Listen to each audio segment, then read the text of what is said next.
Por el nivel de desastre que hubo, estamos hablando de ciudades enteras completamente destruidas, pero enteritas, en las que no quedó un edificio de pie. Entonces, imagínate la cantidad de gente la que ahora mismo está viviendo en la calle, está viviendo en tiendas de campaña, necesitan absolutamente de todo. Y en la parte turca tienen muchísimos más medios para poder ser apoyados, pero en la parte siria, en donde además viene de una guerra de más de 12 años, en donde vienen también de epidemias de cólera, de enfrentamientos constantes de una guerra civil. Ahora con esto pues es muy complicada la situación.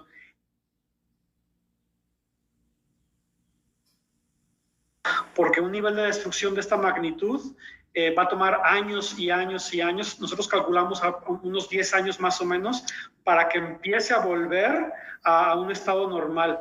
Entonces, mientras todo eso pasa, tenemos que ponernos inmediatamente a restaurar todos los sistemas básicos y los servicios necesarios para que la gente sobreviva. Entonces, estamos hablando desde comida, o sea, lo más básico, no hay comida, tenemos que llevar comida, salud, hospitales destruidos, tenemos que construir nuevos hospitales, casas, no hay casas, tenemos que dar por lo menos ahora tiendas de campaña y después empezar a dar pues desde colchones, cobijas, ropa, todo, absolutamente todo. Estamos hablando de miles de millones de dólares los que son necesarios para poder reconstruir.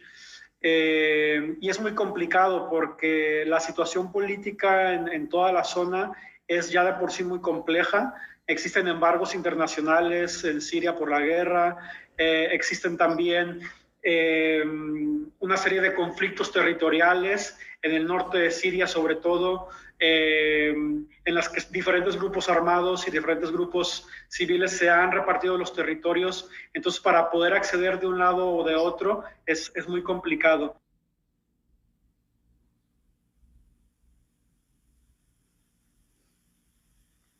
Nosotros, por ejemplo, tenemos stocks preposicionados en Francia, en Holanda, en Dubái, para en menos de 24 horas poder montar un hospital en cualquier parte del mundo. Tenemos todo preparado para llevarlo inmediatamente. Entonces, por eso hemos podido reaccionar muy, muy rápido, ser los primeros en llegar. Pero tiene un límite de capacidad y normalmente estos kits preposicionados tienen un límite de una semana, 2 semanas para tantos miles de personas.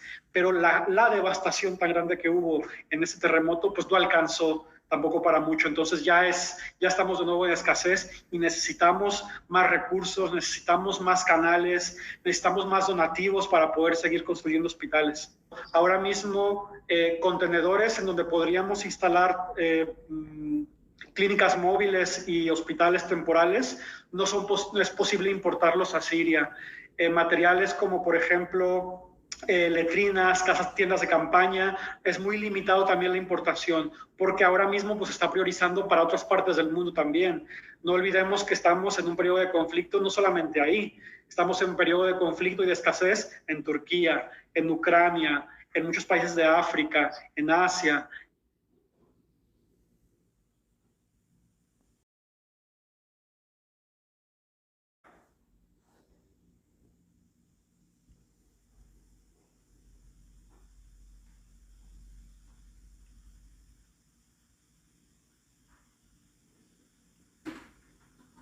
Hay muchos conflictos olvidados, entre ellos el de Siria, pero también podemos decir el de Yemen, el de Congo, el de Níger, el de Burkina Faso, en los que la situación política del país depende mucho la ayuda que pueda llegar, ¿no? No es la misma atención que está recibiendo, por ejemplo, ahora Ucrania, a la que está recibiendo Burkina Faso, o a la que ha llevado recibiendo Burundi durante tantos años.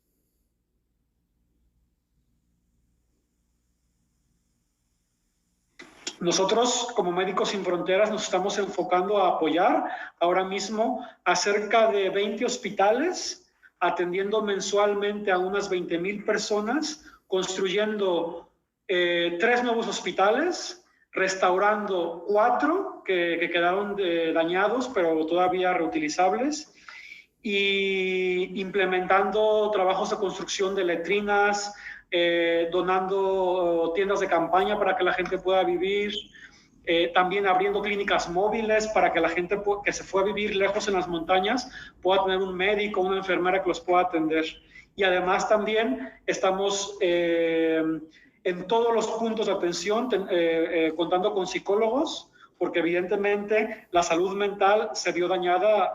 Y puede sonar mal decirlo, pero ahora mismo en este desastre, la gente que ya vivía en los campos de desplazados, de alguna manera fueron los menos afectados porque además que vivían en estructuras temporales que no se movían mucho, ellos están muy acostumbrados a vivir en estos campos, pero que te lleven a ti, que estabas trabajando en una oficina, que te lleven que estabas en una escuela, estabas llevando una vida más o menos normal, digamos, de repente perderlo todo y tenerte que ir a vivir a un agujero es muy complicado y los traumas son grandísimos.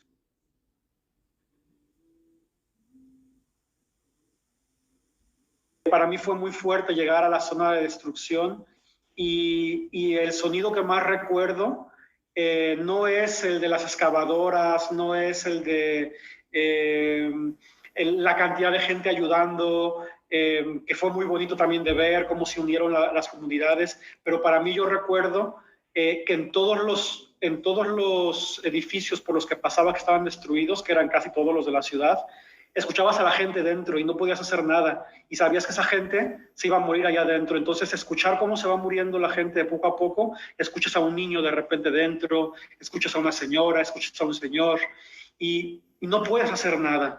Entonces, el saber que están ahí gente a 10 metros de ti y no poder hacer nada, para mí fue muy impactante. Un enfermero nuestro, por ejemplo, nos decía, yo cuando empecé a sentir cómo temblaba la casa, yo tengo 3 hijos, en ese momento vivían en un primer piso, yo saqué a mi esposa por la ventana, la arrojé por la ventana, agarré a 2 de mis hijos y salté por el balcón, pero cuando quise saltar, el balcón ya estaba en el suelo, entonces solamente fue como dar un paso y detrás de mí se cayó un edificio. Cuando quise darme la vuelta para buscar a mi tercer hijo, no lo encontraba.